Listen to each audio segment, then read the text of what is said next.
Hello and welcome. Have you ever tried to analyze a piece of media?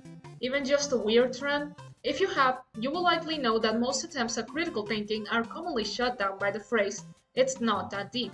My migraine today has extended from 2024 onto nowadays, which is why I'm starting this channel. And as a journalist and communications professional, my entire job is based on the fact that everything is actually that deep. The collective has reached a very strange point in internet culture where curiosity and conversation are treated like a personality flaw, and educated people are dismissed, and turning your brain off or telling someone that you're not reading a 5 sentence paragraph is seen as a flex. The worst attempt of edgy nonchalance and a painful reminder of how little people value education nowadays. Today, I want to dissect what I consider to be the most annoying sentence in the English language. I want to have a look at why people use it as a conversational shield to protect their feelings, and why the anti-intellectual wave that has taken over the internet and society at large is actually a lot more dangerous than a few pretentious words. Let's define what anti-intellectualism actually is, since its original meaning differs quite a bit from the way we interpreted it today. Elton B. Stephen's company describes it as a skepticism or disdain for intellectual thought and those who embody it, often manifesting as a belief that educated individuals and critical thinking are out of touch with everyday life. While it started out as a term for mistrust of educated people, the modern definition applies to people who refuse to engage in critical discussions about media, culture, and politics. That's not to say that the original meaning doesn't hold up today. Back during the COVID-19 pandemic, Dr. Anthony Fauci was often met with resistance and undermining of his authority by President Donald Trump and his supporters, claiming that he had an agenda to push, that he was sabotaging his chances for re-election, and accused him of wanting to force dangerous substances into people's bodies. To start building my case on modern anti-intellectualism, I'll begin with everyone's favorite member of the international working class, otherwise known as Miss Taylor Allison Swift. So, in case you've been living under a cave for the past year, I will fill you in on recent events. In August of 2025, Taylor announced she got engaged to her boyfriend Travis Kelce, an American football player. The engagement photos are pretty much what you'd expect from your typical rich couple: flower arrangements, a fancy setting, and of course, a massive ring. They announced it on a joint Instagram post with the caption, "Your English teacher and your gym teacher are getting married." TNT emoji. Now, as a former longtime listener of Taylor Swift since 2008, who actually used to identify as a seeing this artist that I had developed an emotional connection to because of the good memories I had attached to her music made me smile just a little bit. The reason I really loved her songs was not in the sense that I identify with them, but more as a form of escapism. While I could indulge in daydreaming about something better, I could never fully identify with it because the veil of girlhood innocence that she and other white girls received was never afforded to me, as well as the wealth she possesses and the all-American high school lifestyle she represented. There is very little that I, a woman of color from a third world country, could find in common with a rich white pop star from the United States. Taylor Swift has always been sold to the masses as someone who represents the universal female experience, which in my opinion is a white liberal feminist concept that ignores intersections of class, race, and culture, and assumes all women experience oppression in the same way. You could make an argument that she represents the feelings of women in love, since a lot of her music is based on her romantic life. But even then, I think of that as a bit of a reach, since Taylor's depiction of love in her music is overly passionate to the point of being dramatized and chaotic, which is not really a universal expression of love that all women experience. The engagement of Tavis, as people call them, was generally well received, but shortly a lot of think pieces began to appear, not only about the engagement itself and what it represents in today's America, but also specifically about the English teacher part of the caption. There were entitled Twitter threads, YouTube videos, and written articles about this inside joke. And even though a lot of her more devoted fans seem to think it's an absolute nothing burger and are getting upset with this level of serious discussion over what is just an inside joke of Taylor and her fandom, I actually believe it's a great thing. I love that people are willing to make thoughtful pieces about this because it shows that at least they are trying to analyze it in context, especially in a society that often rejects critical thinking for the sake of comfort. Even if it's ultimately a harmless joke made by Taylor, watching people talk about it helped me educate myself on the realities of public education in America and the struggles that teachers and other educational professionals face. And that is the approach you should be taking to discourse like this. When someone discusses something or someone you like in a very critical or even negative way, approach it not with defensiveness, but with curiosity and discernment. You don't even have to agree with what they're saying, but just take some time out of your bubble to listen to what they have to say. Maybe you learn something from it, maybe you learn nothing. But at least you can understand where they might be coming from, and you will be exposed to different perspectives that you will enrich yourself from. Taylor Swift's universal appeal, her huge commercial success, and the sheer reach of her fandom seems to always make her an easy target. Why is she the center of a lot of these conversations and not many other celebrities? Well, besides being the final boss of white feminism and having unethical business practices, Taylor Swift largely remains silent on politics unless it affects her directly. This allows people to project anything they want on her. Her whole marketing shtick since her breakup is all about being relatable, accessible, the girl next door type. To be fair on the politics stuff, Taylor didn't exactly help herself with the release of her 2020 documentary Miss Americana, which besides exploring her beginnings as an artist and her life as a pop star and musician, also has Taylor having her very own Katy Perry purposeful pop moment by very dramatically saying she wants to be on the right side of history and claiming herself as a member of the resistance after making an Instagram post coming out as a Democrat. And no, I don't think Taylor Swift hates the poor, makes fun of teachers, or wants to dismantle the Department of Education by referring to herself as an English teacher. But she is a public figure and loves attention. She said it herself, so she's fair game. And I promise you that this billionaire lady doesn't need you to defend her for making a joke. But the Taylor discourse didn't end with that caption. On October 3rd, her 12th studio album, The Life of a Showgirl, was inflicted upon us. This record, which in my opinion is a career low for Taylor, came out to a lot of discourse and very polarized reviews, with people either praising the more upbeat and happy vibes of the album, while others, including a great part of her fandom at large, considered it a major regression in her artistry, a continuation of her perpetual victimhood, and a fall from Taylor's strengths as a musician. I don't want to talk too much about the actual music. I think most people agree it's largely terrible and doesn't live up to the hype that was built into roll-up, nor to Taylor Swift's own standards. But I want to get more into the actual cultural discourse around the album because I think it's really interesting. When I listened to it for the first time, there were some lyrics that definitely made me go like, side-eye.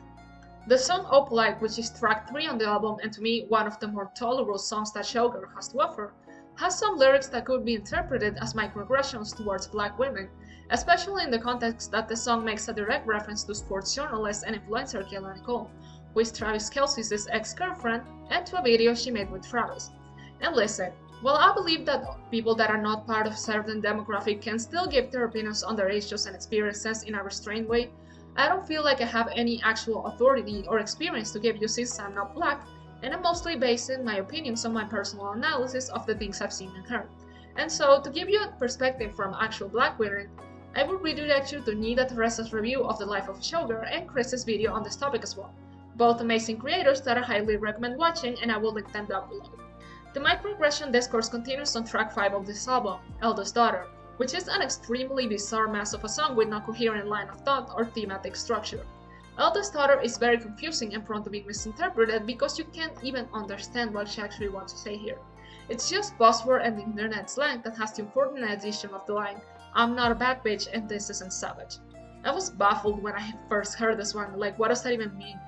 People immediately side-eye this line because of the historical context of the word savage and how it's being used against black people.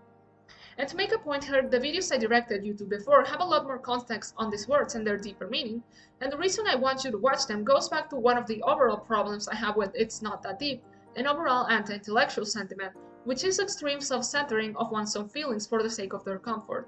The vast majority of white people are not going to interpret these lyrics the way black people are going to, not because they're obsessed with race and victimizing themselves like some might say, but because they face multiple forms and degrees of racism and are able to recognize these words and the context in which they can be perceived as microaggressions. And for the record, I don't think Taylor is racist. I think she just doesn't stand for anything in a significant way. And I also think she's a typical privileged white American woman that has a lot of subconscious biases about race that she hasn't addressed yet because she has no actual need to. There's some other song on this album that people have taken issues with, mainly the songs Wishlist and Cancel. I'll admit that the lyrics to Wishlist are extremely grating to me just because of the fact that it's this white billionaire that dresses head to toe in hideous designer clothing and wears $100,000 jewelry rising above his brokies and saying all she wants is kids with her man, a suburban life, and a basketball hoop while she travels on a private jet everywhere and has several mansions. And also, the lyrics are terrible in general. Why is Taylor Swift talking about Real Madrid and a spring break that was fucking lit? It kills my brain cells to even be discussing this song in a serious context. I definitely see why people say it gives off modern tradwife vibe because the lyrics of the song contradict a lot of things Taylor has previously said she wanted in her life, and fit into this Hallmark Christmas movie type of narrative that a successful woman can't be truly happy and fulfilled unless she has a mediocre musty man to show her the meaning of life. And now, Cancel. This is probably one of the worst songs she's ever written, if not the worst, and I'm just gonna show up several of the lyrics here because it's genuinely baffling that no one in her PR team told her, hey, this is a terrible song to be putting out right now, given your status as a powerful and influential billionaire and the current political climate. I'm just gonna say that I kinda get what her motives for writing the song were, but she went about it in a terrible way with very vague and bad writing, which being vague is not her strength as a songwriter at all. Taylor is at her absolute peak when she's being clear, sharp, and direct. And if they say, oh, but this song is obviously about Blake Lively. No, not obviously. Because if it was obvious, then it wouldn't have misinterpreted the way it was. This song doesn't exist in a vacuum. The average person or internet user is not deeply invested in Taylor Swift mythology or in the Blake Lively and Justin Baldoni legal feud. Once again, the extreme centering of one's experiences and knowledge above all and perceiving it as universal. So when they hear the song, they're not gonna say, oh, she's standing behind Blake, of course. They don't know the specifics of what went down. They're gonna go to the most relevant context clue they can find about the meaning of the song. And what do they see? Taylor, often in the company of Trump supporters and taking photos with them, as well as her refusal to condemn the White House for using her music. These are the context clues people are gonna use to decipher the meaning of the song, not a random anecdote about Blake Lively wearing Gucci off the set of a movie. And this applies to the discourse around actually romantic too. You can say it's obvious that something happened behind the scenes with Charli XCX because it's not obvious. There are no signs of Charli and Taylor having had issues before. Once again, people are going to look at the main relevant context clue, which is Charli's Sympathy as a Knife, a song that is not even a diss towards Taylor. It's a self-reflection of insecurities, self-loathing, and female competition. And because there is no relevant evidence of a feud that was unknown to us, people are going to say that Taylor misread Sympathy as a Knife, which wouldn't be a stretch given her inability to center herself in a narrative. People are going to say that she's been petty and punching down on a less popular artist. Not to mention that even if there is trouble behind the scenes, bringing it up unprovoked in a song still makes Taylor look bad. It makes her look desperate for attention and always want to antagonize other female artists, which is something she's gotten backlash for several times before. No matter how you try to frame it, it's still a mess. Going back to Cancel, this song was definitely meant as another entry into Taylor's cancellation songs catalog as part of her eternal war with her haters, as a commentary on how women in the entertainment industry face a lot more scrutiny compared to their male peers and are expected to behave in a certain way. But it reads more like a let them eat cake anthem for rich white women. Once again, I think I get the point, but this is disastrous to be putting on in the current political climate, especially in America. When we think about a rich person getting cancelled, we usually relate that to people who have committed actual crimes or said very problematic things. We think of Harvey Weinstein, we think of Diddy, we think of Kevin Spacey, we think of Kanye West. That is what cancellation is for. Being involved in criminal activity or for highly problematic behavior like engaging in bigotry and hateful rhetoric. And this often involves losing access to resources, privileges, opportunities, social credits, and sometimes even your freedom. Taylor Swift facing backlash for a situation that was misinterpreted is not really what being cancelled entails. She didn't lose her career of any job opportunities, she didn't go to prison. In fact, she greatly profited off of Snakegate. It's a story that she keeps recycling even to this day because she's still desperate to be seen as the underdog, while also being a privileged billionaire with immense power. And people who still buy into this victim narrative that Taylor Swift actually got her career taken away from her is just further proof of what I'm trying to tackle in this video, of feelings over fact, of people not doing the research on what actually happened and correlating the way she processed the situation in her mind to the actual facts of the matter. Despite what Taylor believes happened in her head, she was never cancelled. Why don't we look at what actually happened instead? In 2016, despite her claiming that she disappeared for a year after Snakegate, she performed at the Formula One United States Grand Prix. She put out a collaboration song with Saint Malik, I Don't Wanna Live Forever, that was very successful and certified 4 times platinum. She presented an award for Lifetime Achievement to Garth Brooks at the CMA Award. She was photographed plenty of times, she was doing pop walks. Reputation opened more than 1 million copies in first week sales and was the 3rd best-selling album of 2017. Look What You Made Me Do debuted at number 1 on the Billboard Hot 100 and stayed there for 3 weeks. No matter how much she tries to rewrite history, her career never took a hit. And the reason I'm mentioning all of this is because of the deeper topic of this video. Don't just see this as a discussion about Taylor Swift, because this happens every day and everywhere. I'm just using her to illustrate my points. To this day, Swifties still believe the narrative Taylor herself spread about what was happening in this period of time without questioning it, because they'll just blindly believe her lies. Through this parasocial relationship, she has positioned herself as a god, and her fans have to believe whatever she says, and whoever opposes her is a misogynist, doesn't understand her, or just hates her for no reason at all. I wonder where I heard that one before. Alright, there seems to be some American politician who has also positioned himself as a god that's going to save the country. Instead of ever looking at himself or his supporters, he's placing the blame on immigrants, Democrats, and the radical left. He simultaneously has a lot of control and power, but is also completely innocent, and those he hates are the ones causing all of Americans' problems. His fans also hate when he's questioned or criticized and are willing to die on the stupidest hills ever to defend him, even when he's clearly in the wrong. It's the same playbook, even if it's in a different context. I hope you remember how I told you that extreme self-centeredness is a symptom of anti-intellectualism. Refusal to see, acknowledge, and understand anyone's experiences and feelings what you're wrong, or those of the social group you belong to, is harmful because even if it's something you might think it's not that deep, it impairs your sense of empathy and of being able to see others as equals or humans. And I know what some of you might be thinking, how is she a fan of Taylor Swift who has all this criticism and smoke for her? Well, for starters, I'm a fan, not a cult member. And surprisingly, I don't think of Taylor Swift as either evil Westboro Baptist Church-coded scum or as the benevolent Malala-esque feminist icon of the music industry. I'm completely fine with seeing her as I see all others, as a morally flawed human being. And that brings me to another sign of anti-intellectualist rhetoric, the rejection of nuance. You're just not allowed to have multiple things be true nowadays. Everything has to be categorized in black and white boxes, either good or bad, no in between. This is a phenomenon that you can see everywhere, but that I haven't personally experienced the most in discussions about geopolitics, because let me tell you, there's a certain subset of people that generally believe they're smarter than you by simply being born in a certain place. They think that they're super enlightened and they think they have access to all the facts. When they're confronted with the fact that your experiences are different from what they believe is your reality, they will accuse you of being paid by someone. They'll accuse you of being a bot, of taking the 7K, and of being a CIA asset. A highly complex, nuanced topic like geopolitics and all the implications it has on the political and economic state of the world is not going to allow you to categorize things as simply being right or wrong. There's 20,000 shades of gray that you have to take into account when discussing geopolitics, and chances are that you will never completely understand a certain war issue because you haven't experienced it, or maybe the information you have about it is not entirely accurate. Multiple truths can and do coexist. I agree that American imperialism is terrible. They have a lot of systemic issues that cause problems for its citizens, and their foreign policy has done immeasurable harm to the world. That does not mean that China, an oppressive surveillance state that engages in neo-colonialism in Africa, consistently threatens other sovereign states, and also funds ethnic cleansing, is the good guy.